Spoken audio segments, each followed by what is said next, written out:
សម្រាប់ខ្ញុំក្នុងនាមជាអ្នកដឹកនាំម្នាក់ក្នុងការដែលខ្ញុំដឹកនាំ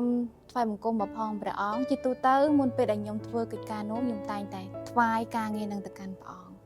ដូចថាមុនពេលដែលខ្ញុំឡើងដឹកនាំកម្មវិធីថ្វាយបង្គំមកផងព្រះអង្គខ្ញុំតែងតែអធិដ្ឋានសូមឲ្យព្រះអង្គបានគង់នៅជាមួយនឹងខ្ញុំគ្រប់កិច្ចការដែលខ្ញុំបាននិយាយគ្រប់កិច្ចការដែលខ្ញុំបានថ្លែងទៅកាន់បងប្អូនទាំងអស់គ្នាសូមឲ្យព្រះវិញ្ញាណរបស់ព្រះជាម្ចាស់គឺជាអ្នកដឹកនាំខ្ញុំកុំឲ្យខ្ញុំបានប្រើចិត្តគំនិតរបស់ខ្លួនឯងក្នុងការដឹកនាំនៅក្នុងកម្មវិធីមួយនោះដូច្នេះមុនពេលដែលដល់វេនរបស់ខ្ញុំដឹកនាំទៅសារដំណើរនឹងថ្វាយបង្គំខ្ញុំតែងតែមានការរើសបទចម្រៀងសម្រាប់កម្មវិធីនៅថ្ងៃដែលយើងថ្វាយបង្គំនោះគឺចំនួន5បទនេះថាតសារ3បទថ្វាយបង្គំ2បទក្នុងការរើសបទចម្រៀងនោះដែរគឺខ្ញុំមានការត្រៀមមុនមួយអាទិត្យមុននឹងយើងរើសបទចម្រៀងហ្នឹងយើងតែងតែស្ដាប់បទចម្រៀងរបស់ផងព្រះអង្គតាម YouTube ថាតើនៅក្នុងសប្តាហ៍ដែលយើងត្រូវដឹកនាំយើងចង់រើសបទចម្រៀងមួយណាទៅដឹកនាំស្ដាប់តាម YouTube ហើយគឺខ្ញុំចាប់ផ្ដើម select រើសបទចម្រៀងណាមួយដែលខ្ញុំចង់យកទៅដឹកនាំនៅក្នុងសប្តាហ៍ហ្នឹងហើយមួយទៀតតកតងនឹងបន្ទាប់ពីបទចម្រៀងក៏ត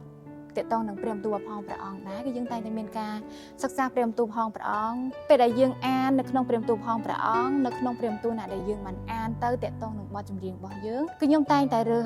ព្រះបន្ទូលមួយនោះក្នុងការដែលត្រៀមសម្រាប់ថ្ងៃដែលយើងឡើងទៅសារដំណើរថ្វាយបង្គំមានន័យថាគឺយើងត្រៀមទាំងបទចម្រៀងត្រៀមទាំងព្រះបន្ទូលនៅពេលដែលយើងដឹកនាំកម្មវិធីថ្វាយបង្គំគឺយើងមានព្រះបន្ទូលក្នុងការភ្ជាប់ជាមួយនឹងបទចម្រៀងផងដែរក្នុងនាមយើងជាអ្នកដឹកនាំគឺយើងត្រូវតែចាំក្នុងបទចម្រៀងដែលយើងដឹកនាំការដែលយើងចាំបទចម្រៀងគឺវាសំខាន់បំផុតបើមិនជាយើងដឹកនាំកម្មវិធីរសារដំណើរថ្វាយបង្គំព្រះអង្គគឺយើងអត់ចាំបទចម្រៀងនោះទេមានន័យថាកម្មវិធីរបស់យើងចាប់ផ្ដើមទៅគឺវាអត់បានល្អទេអ្នកដែលគាត់ចូលរួមក្នុងការថ្វាយបង្គំព្រះអង្គជាមួយនឹងយើងគាត់ក៏អត់ចូលជាមួយនឹងព្រះវត្តមាននៃព្រះជាម្ចាស់ដែរគឺខ្ញុំតែងតែរៀនច្រៀងម្នាក់ឯងនៅពេលដែលខ្ញុំនៅផ្ទះចាក់បទនឹងស្ដាប់ម្ដងហើយម្ដងទៀតម្ដងហើយម្ដងទៀតដើម្បីឲ្យយើងចងចាំគ្រប់ឃ្លាដែលបទចម្រៀងនឹងមានដើម្បីឲ្យដល់ថ្ងៃដែលយើងមកសមប្រគំជាមួយគ្នាគឺធ្វើឲ្យការសមរបស់យើងនឹងកាន់តែមានភាពល្អប្រសើរហើយឆាប់ត្រូវព្រះបានប្រាប់យើងថាគឺជាការដែលព្រះអង្គសពព្រះハតីបំផុតឲ្យយើងបានលើកដៃថ្វាយបង្គំព្រះអង្គហើយមួយទៀតឲ្យយើងបានបន្ទាបខ្លួនខ្ញុំប្រើដួងចិត្តនៃក្តីស្រឡាញ់មានន័យថាយើងបំរើដោយអស់អំពីដួងចិត្តរបស់យើងខ្ញុំមានសេចក្តីអំណរពីព្រោះពួកគាត់បានបន្ទាបខ្លួនជាមួយនឹងព្រះជាម្ចាស់នៅពេលដែលគាត់ថ្វាយបង្គំដួងចិត្តរបស់គាត់ប៉ះពាល់គឺជាការដែលគាត់បានបើកដួងចិត្តរបស់គាត់ឲ្យព្រះអង្គធ្វើការជាមួយគាត់នៅពេលដែលគាត់បានលើកដៃថ្វាយបង្គំព្រះអង្គពួកគាត់បានលន់តូរជាមួយនឹងផងព្រះអង្គគាត់បានលើកដៃហើយយំជាមួយនឹងព្រះវត្តមាននៃព្រះជាម្ចាស់គាត់បានហ៊ានសារភាពទាំងរឿងដែលគាត់បានធ្វើខុសជាមួយនឹងព្រះអង្គទាំងរឿងដែលការដែលព្រះអង្គបានធ្វើការអស្ចារ្យជាមួយនឹងគាត់ជាពិសេសនោះគឺជីវិតប្រចាំថ្ងៃរបស់គាត់ហ៊ានសារភាពនៅចំពោះមុខព្រះអង្គពេលខ្លះខ្ញុំក៏យំដែរពេលខ្ញុំដឹកនាំដោយសារព្រះវត្តមានព្រះអង្គក៏ប៉ះពាល់ជាមួយនឹងខ្ញុំដូចគ្នាដែរហើយសម្រាប់ខ្ញុំមានភាពក្លាហានក្នុងការដឹកនាំទៅសារដំណើរព្រះអង្គនៅក្នុងចុងឆ្នាំ2018ហើយអ្នកដែលគាត់ណែនាំឲ្យនៅបង្ហាត់បង្រៀនខ្ញុំហ្នឹងគឺអ្នកគ្រូសាមឌីនៅពេលនោះខ្ញុំក៏ជាអ្នកដែលចូលរួមទៅសារថ្វាយបង្គំព្រះអង្គដូចគ្នាប៉ុន្តែខ្ញុំនៅខាងក្រោមខ្ញុំមិនមែនជាអ្នកដែលឡើងទៅសារដំណើរព្រះអង្គទេនៅថ្ងៃមួយអ្នកគ្រូសាមឌីគាត់ក៏បានឃើញពីអំណោយទានរបស់ខ្ញុំគាត់ក៏មកប្រាប់ខ្ញុំថាអូនចាគឺអំណោយទានរបស់អូនដែលព្រះប្រទានឲ្យគឺអំណោយទានខាងរសារដំណើរព្រះអង្គនៅពេលដែលគាត់ប្រាប់ខ្ញុំស្ដាប់គាត់ហើយគាត់បន្តមកទៀតគាត់ក៏ប្រាប់ថាឲ្យខ្ញុំនឹងរៀនឡើងទៅសារដំណើរព្រះអង្គ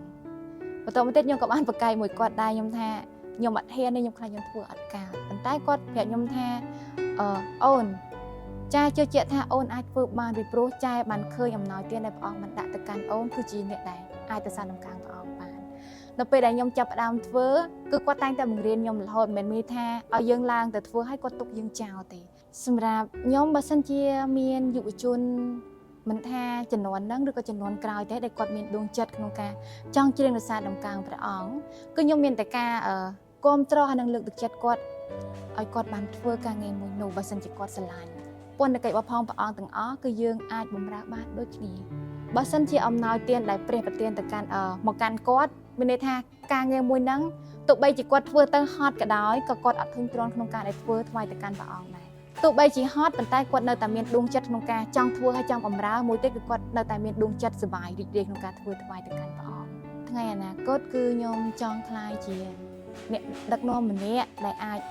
បង្រៀនបងប្អូនជំនាន់ក្រោយក៏ដូចជាព្រះការរៀនព្រះបន្ទូលព្រះអង្គគឺខ្ញុំអាចបង្រៀនគាត់កើតហើយមួយទៀតក៏អាចយ៉ាងណាថាយើងចង់ក្លាយជារៀមច្បងម្នាក់ដែលអាចនឹងផ្ដល់ឬក៏បង្រៀនទៅកាន់បងប្អូនដែលគាត់ចង់ការដែលគាត់ធ្វើជាអ្នកដឹកនាំភាសាដំណើរព្រះអង្គ